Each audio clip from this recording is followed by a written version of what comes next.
3, verse 7.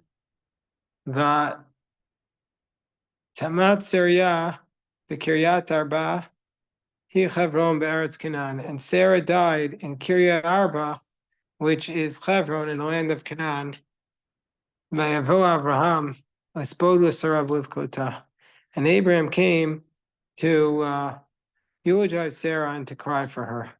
So Rashi says, why is it called Kiryat Arba?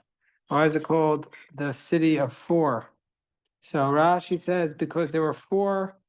Rashi gives actually 2 explanations. First explanation is because there were 4 giants who were there, Achiman, Sheshai, Talmai, and their father. This is based upon Numbers chapter 13, verse 22. A second explanation is Al Shem Arba Zugot. There were 4 couples that were buried there, man and a wife, Chava v'Adam, Adam v'Chava, Avram v'Sarah, Yitzchak v'Rivka, and Yaakov v'Leah. So therefore it's called Kiryat Arba, because there were 4 couples.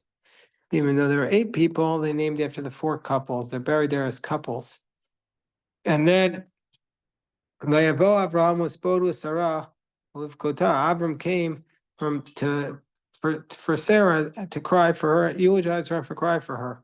Where did he come from? He came from Beersheba, Rashi says. Was Bodu Sarah with Kota to cry for her and to eulogize her. Says the Rashi, why is Sarah's death juxtaposed with the binding of Isaac? When she heard about the Akedah, that her son was prepared for slaughtering, and he almost died, her soul departed and she died. So she heard about what he had gone through, that she had basically had a heart attack or collapsed in disappointment or horror. Yes, Jerry. Yes. Kiryat Arba. Rashi says that this refers to the 4 couples, but we're talking about the life of Abraham and Sarah, and the children have not been born yet. So there seems to be a problem in calling this cave Kiryat Arba. Well, sometimes when it says it was called that, it means years later. Yeah, you need a chumash, take a chumash. Years later, it became called that, or maybe during the time when the Torah was written down, the time of Moses, it became called that. So this indicates that there were some human intervention in writing this. No, Moses. It says that when God gave the Torah to Moshe, that's during the time of Moshe, it was already called Kiryat Arba, which was the city of Hebron. By that time, it was called. By that time, everybody was buried there. Now, wait a moment. You're telling me that God wrote the 5 books of Moses, or I thought it's Moses who wrote the 5 books of Moses? So the Maimonidean explanation is that God dictated the Torah to Moses. God dictated the Torah to Moses. So then the last paragraphs in Devarim, the rabbis say, the last 8 verses of the Torah. Who wrote the last 8 verses of the Torah? The Gemara in Baba Basra. We got to this Gemara in Baba Basra, Tezvav, Amud Aleph. Baba Basra 15a says Moshe wrote the Torah, but the last 8 verses of the Torah, Moshe wrote them B'dema, and Joshua rewrote them. And what does it mean that Moshe wrote them B'dema? It's a whole question. Some say he wrote it with his blood. Some say he wrote it silently, and some say he wrote it with confusion. But the last 8 verses of the Torah are a question. But that's that the Gemara Baba Basra discusses. Okay, thank you. Okay, Baruch Hashem. So verse 4. So he says, Ger v'toshav, vayakam Avraham me'al pnei meso, vayidaber al b'nei chet lemor. And Avram got up from the face of his dead, and he spoke to the children of Chet, saying, we discussed this afternoon, the unusual expression is Vayakam Abraham, that Avram got up. That Avram got up is the unusual expression. So that the power in this statement is that even though he had faced a death in his family, he was Vayakam. He was able to get up. That's why it says he got up from the face of death. That death can be, when we see the death in our lives, it can be crippling.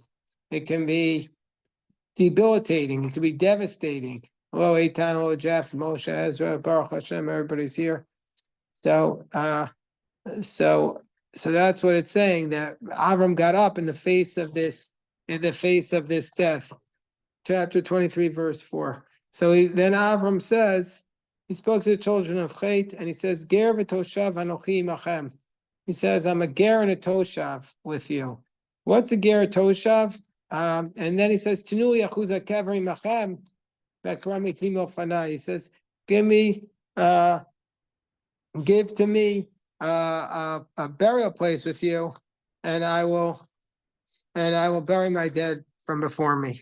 So what does this mean? Ger v'toshav. Rashi says, Ger me'eretz acheres. I'm an alien from another land, and I've settled amongst you. Meaning to say, he's saying that he's not a ger toshav. How can he be a ger toshav? Toshav, Rashi saying, would seem to be a citizen, and a ger is a foreigner. So he says, I was a foreigner, but now I'm a citizen. I'm living here.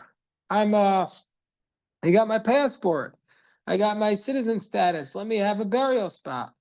Everybody who lives in the land of Israel today, I think, is entitled to a burial spot. Everybody who's a citizen is entitled to a grave. They give you that for free. So, for free. I mean, it's part of your taxes. It comes with your taxes. So, but there's all sorts of problems that can happen, of course, with the graves still, even though you have the grave. Midrash Agadah states that Avram was saying it as like a challenge. If you want, I'll be a ger. Im tirtzu areini ger. I'll be an alien. If you don't want to sell me the land, v'imlav ayet toshav v'atlenu min adin. Shamli HaKadosh Baruch Hu zaracha atein et haaretz hazot. Meaning to say, if you want, you could sell it to me like a foreigner. But if you don't sell it to me, I'm going to take it because it's really mine. I'm going to take it to you because I have the deed to it. That's what Abraham is saying. Give it to me one way or the other, I'm going to take it. So Abraham is demanding it. Achuzat kever, basically, the word achuza is like an inheritance of a kever. Now, they didn't want to sell this to him because that's how you basically, that's the way they trace to see when the Jewish community first started in a specific location. Like, how do we know when the Jews moved to Poland? How do we know when they moved to France? We look at the cemeteries, we look at the graveyards.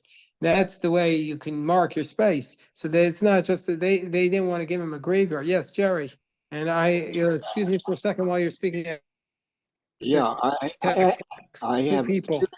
I have a problem with the midrash. How could the midrash use this parable with the Canaanites?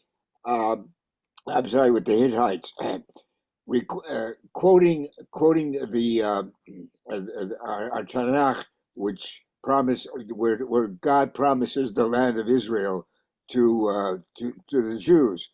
The Hittites are not believers in our Torah, so it seems to me that this midrash doesn't have a logical argument. Meaning to say that, but Abraham, well, that's a very good point, because the point is that Abraham was saying that I have this by Hashem, and they wouldn't listen to him, but that's what he's basically saying to them, that I am entitled to this. But yeah, I mean, that's like when Mike Huckabee says the Jews have the deed to the land of Israel, which is, as a Jew, I'm happy to hear that. But I don't think that it's going to solve the problem with the Palestinians, the fact that Mike Huckabee says that the Jews have the title to the land from God. But at this point in history, Canaan passed on to his descendants the curse of Noah, and saying, we are only holding the land until the right inheritors come here. So, like, everybody knew that there's only 3 sons of Noach, and Canaan was not exactly the rightful heir. I'm not sure that the people living there at this time in Kiryat Arba were buying into that narrative. They've been fighting over Kiryat Arba for the last 5,000 years, and I'm not sure that if they would be telling the story, that this is how they would tell the story. It's possible that they might have a different version of events. You know what I'm saying?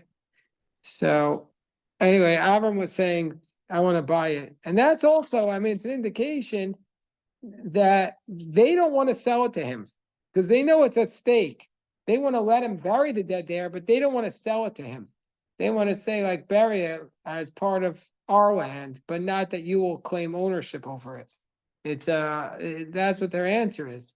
Look what it says, "Vayanu b'nei Chet et Avraham le'mor." The people of Chet answered.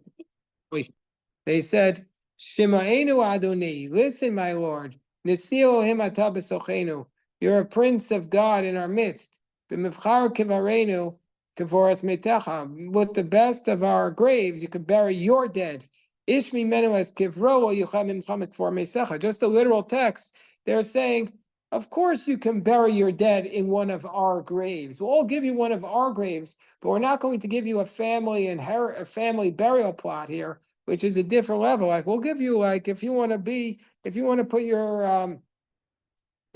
your grave down amongst ours, sure, we'll let you put your dead there amongst our graveyard, but we're not going to give you our actual family burial spot.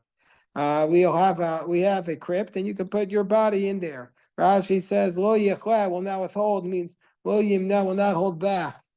By the way, where is Sarah at this whole time? Where is Sarah? No, but where is she? Where is Sarah at this time? Where's her body being held? Literally, physically, where is Sarah? Yeah, it says at the very end, and then it says at the very end, it says at the end that basically you can see from the whole text that Sarah was lying right in front of them the whole time. That Sarah was right there. So they're having this conversation. Abraham is having this conversation with Sarah lying right there. So it's a little tricky. How do you get that? Well, you can get it. You can look it from the text. It says, if you see at the end of the text, it says everyone keeps saying Milfanai. Well, he says before me, and then he says, "Bury your dead." Like she's lying there unburied. He says, "Bury your dead," and then he says, and then it says, and after he did all this whole transaction, then finally he took her and he buried her. Meaning to say she's lying there. She's lying there. He refuses to put her in the ground until this transaction is done, because that's his leverage, so to speak, over them. That's his leverage. That's his leverage. The burying practice was to leave the body above, exposed and then make it better. No, he's burying her right there. He's waiting to buy the field, and then he's going to bury her. At one point, it was to bury them in caves. Right. That's what we have in our text. That's in the Talmud. Here, they're also being buried in a cave. That's what this is. This is a cave. It's still there above ground. Well, it doesn't matter. That's not even the point here. Basically, the point is she's not buried. She's lying there in the middle of the street. They're having this conversation in front of everybody, and Sarah is lying there unburied, which is obviously an emotional image. That here's this man, Abraham, this person who's this tremendous general. He's a senior figure, and his wife is lying there unburied. He's saying, "I'm not going to move until you give me a burial spot of my own that I own." And right now he doesn't own any land. He's a nomad, but he wants to own something. Why would you want to own something? You're not going to build a house. Nobody's building buildings there. The only time they built something was a tower, and that was they were sent into exile, and they live in tents. So why do you need to build? It's only for a family burial spot. That was basically the only thing they were buying. That's the only thing they were buying was graves. They stay there. We fight over graves. We fight over graves then. We fight over Hebron then, and we fight over it now. So Bnei Chet answered Abraham, saying, "Listen, everybody's going to let you bury." And so then, look how Avram does this conversation. Verse 7. Vayakam Avram vayishtachu am aretz of Bnei Chet. Abram gets up and he bows down to the people and to the people of Chet. Who's the Am Haaretz? Who's the Am Haaretz and who's the people of Chet? So it seems like he's speaking to two people at the same time, to two groups. I wonder how Rabbi Steinsaltz translates, but it seems like he's speaking to the members of the council and to the members of Chet, meaning to say he's dressing like a court, like the Chet City Council, and also he's giving a public speech. He's speaking out on Twitter. So it seems like he's got propaganda or a message. Vayidaber itam more, and then he spoke to them in front of everybody. And he says, all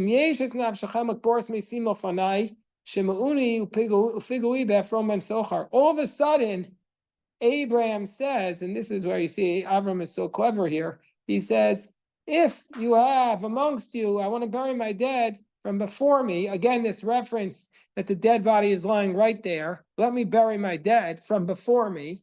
She's lying right there. Listen to me and intercede for me on behalf of Ephraim ben Sochar. All of a sudden, why didn't Avram just go to, he knew whose grave he wanted from the beginning. He wanted Ephron's grave. Why didn't he just go to Ephron? No, Ephron would have never sold. Never would have sold. So what does he do? He calls a public meeting. He speaks to the council. He speaks to the people. He said, will you speak to Ephron on my behalf? And all of a sudden, well, that's easy. They'll throw Ephron.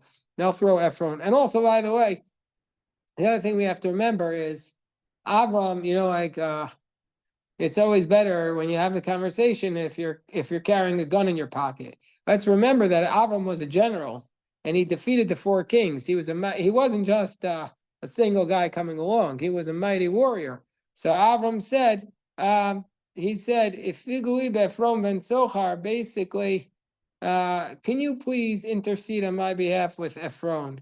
Rashi says Lashon Bakasha, an expression of a request. So what does he say? Vayakam Avram v'yitenu et marat machpelo asher sherbek sadeh b'kesef moay yitnenu b'tochachem achuzat cover. And they said, "Oh, give to me this double cave, this marat machpela that belongs to him, that's on the edge of his field, and I'll pay full price amongst you for as a holding for a grave." Rashi says, why is it called the marat machpela? Because it has a lower floor and an attic on top of it with an upper floor. Davar acher shekfua bezugot. It has couples. Because of my full price. Rashi says, kesef malay. He wants to pay the full price. He doesn't want to get it anything less than the full price because he wants it to be a valid sale. Obviously, he needs it to be a valid sale. That's clearly his intent here. Now, Ephron was sitting there. It seems Ephron Yoshev v'toch b'nei Chet. So Ephron was in the crowd that day, and also his number was called. Ephron was sitting there that day. Vayan Ephron achiti et Avram b'aznei b'nei Chet. That tells us something else right there. Ephron answered him in the ears of the people of Chet. All of a sudden, this is not a private negotiation. This is a public negotiation. Why is it not a private negotiation? Because Abraham knew he would get nowhere if it was in private. The only chance he had was in public. He was doing it in front. Look, twice it mentions it. Ephron was sitting amongst the people of Chet. Ephron answered him in front of the people of Chet, and everybody who was there at the gates of the city, everybody heard this. Rashi makes this point. Ksivyas chasar oso ayom minu Ephron minu shoter aleim imnei chashivutu shel Avram shayatzaracho alo Lagola. That day Ephron was elevated. And l'chol ba'ishari ro, shekuim batul mimalachtan bo'od moches l'sar. Everybody came that day. They stopped work and they came because to show Sarah. Because Rashi's wondering, wait, why is everybody there? This is just a you want to buy a grave? Okay, it's not for the Washington Post. Washington Post doesn't care that you want to buy a grave. Why does everybody care? No, that day that was important. This was a major conversation piece. That's everybody stopped working to go to hear this conversation that day. The question arises, how did he even know if he was from Beersheba? He knew, he must have heard about this beautiful grave. No, how did he know that she died? Everybody is canceling their job because of the funeral, but it's at least a day's journey Yeah. from Beersheba to Hebron. No, he wasn't in Beersheba. He was on Mount Moriah. Rashi said that he came from Beersheba. He was on Mount Moriah, Rashi says. He came, Avram from Beersheba. Oh, I see. So, but that's right. Yes. Rashi says he came from Beersheba, but that's a little bit challenging. So he must have gone. Oh, yeah, they went to Beersheba. Right, but I saw an explanation today that no, he went straight from the Akedah straight there.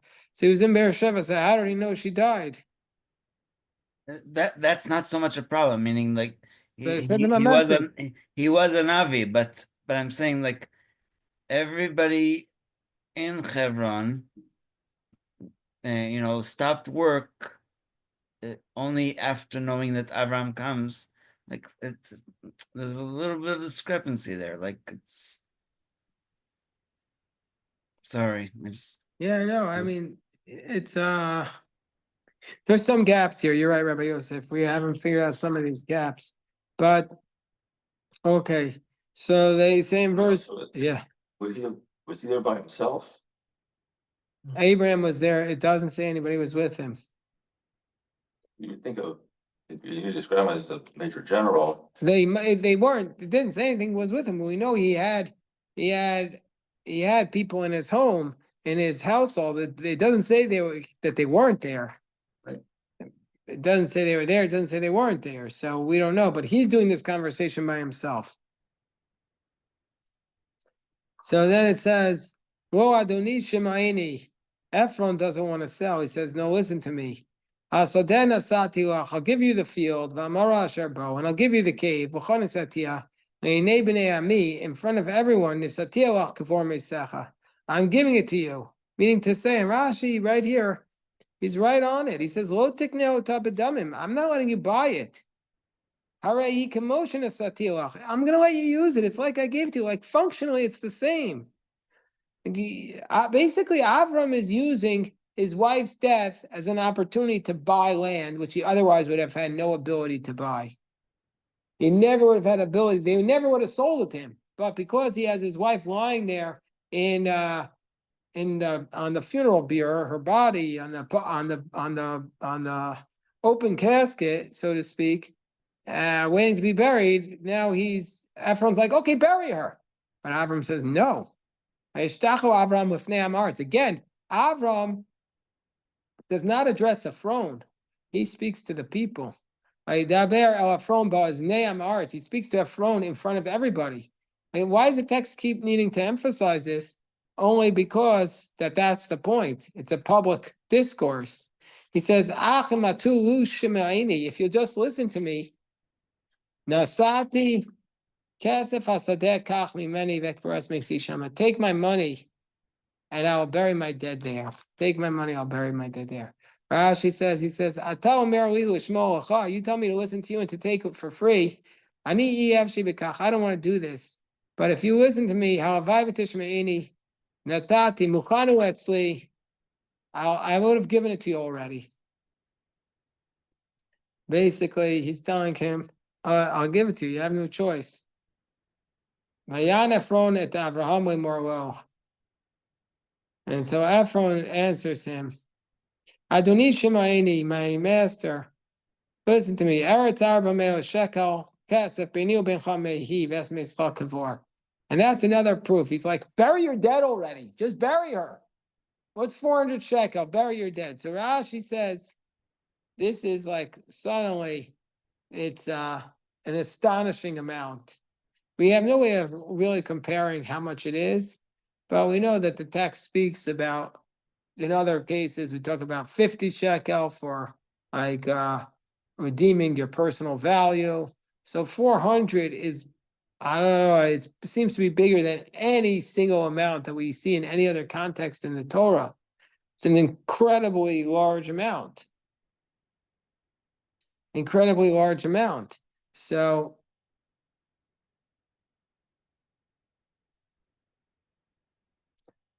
that's what's going on. It says, between me and you, between two friends is lost. Mai chashuvo lakum.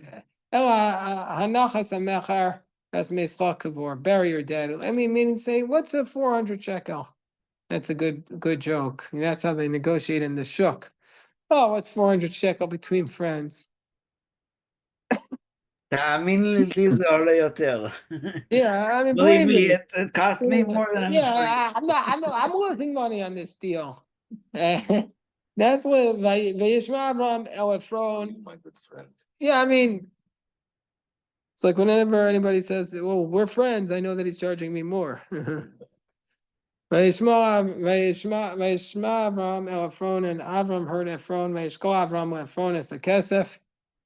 Asher diber b'oznei b'nei chet arba meot shekel kesef overa socher. And of course, in the end, it wasn't just 400 pieces of silver; it was 400.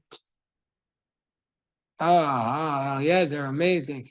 400 pieces of silver, overa socher, in negotiable currency. Rashi says, what kind of currency is this?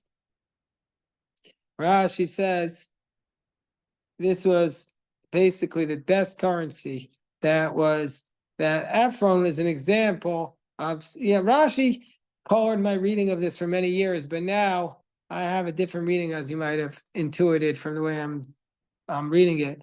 At first, Rashi makes out Ephron to be the villain because he says at first Ephron said a lot, and in the end he didn't even do a little. He said, "I'll give it to you for nothing," and in the end he took from Abraham large shkolim, which are negotiable currency, that would always be accepted anywhere. So it makes it sound like at the beginning Ephron was promising, "I'll give it to you, I'll give it to you, I'll give it to you." But then in the end, he ended up getting it for, taking Abraham and really ripping him off, getting overcharging him 400 pieces of shekel from the best type of currency.